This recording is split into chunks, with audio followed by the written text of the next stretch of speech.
بسم اللہ الرحمن الرحیم رب زدنی علما۔ السلام علیکم ورحمۃ اللہ وبرکاتہ۔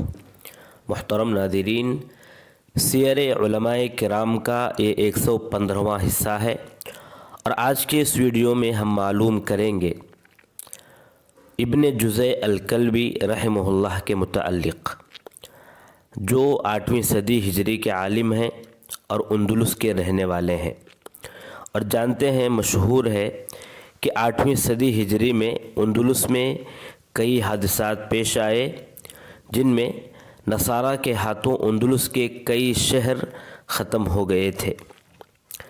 ابن جزی الکلبی ان کے دادا بلکہ ان کا خاندان دراصل یمنی ہے۔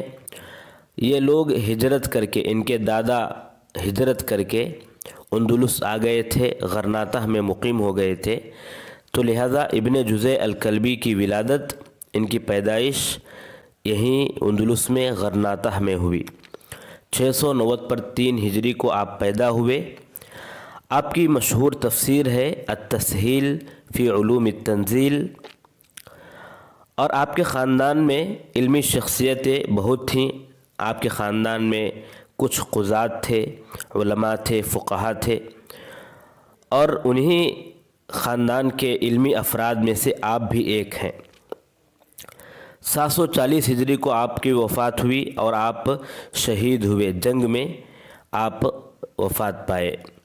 فقہ مالکی کے آپ مشہور عالم تھے، اور آپ کی کتاب بھی اس میں ہے۔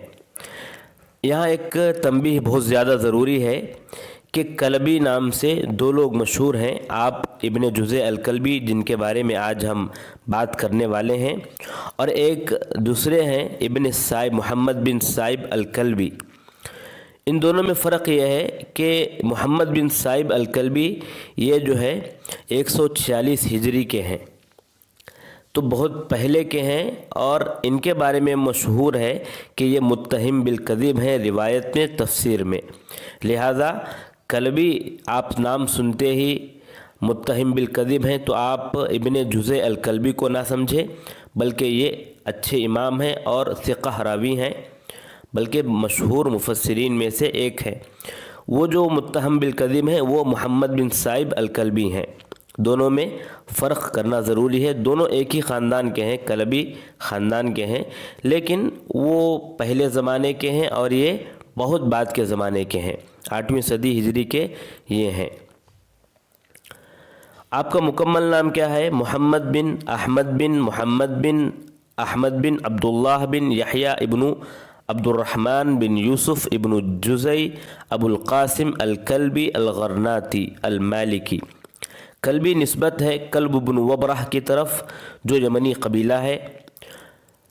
ان کے بیٹے اور ان کے دادا اور یہ تینوں کا نام جو ہے محمد بن جزی کے نام سے ہی مشہور ہے تینوں، لیکن ان کو خاص کر ابن جزی الکلبی کے نام سے یاد کیا جاتا ہے۔ ابن جزی الکلبی کہنے سے ان کے بیٹے یا ان کے دادا جو مراد نہیں لیے جاتے، بلکہ یہی مراد لیے جاتے ہیں۔ غرناطہ میں پیدا ہوئے، امام، فقیہ، مفسر، اصولی، حافظ، محدث، لغوی، الادیب، حافظ۔ بچپن ہی سے علم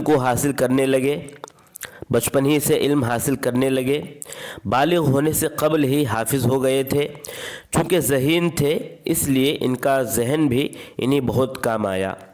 قرآن روایت ورش عن نافع کے اعتبار سے پڑھے، کیونکہ وہاں پر اندلس کے بچوں کو یہی سکھایا جاتا تھا۔ اس کے بعد آپ نے قراءت سبع کو بھی حاصل کیا۔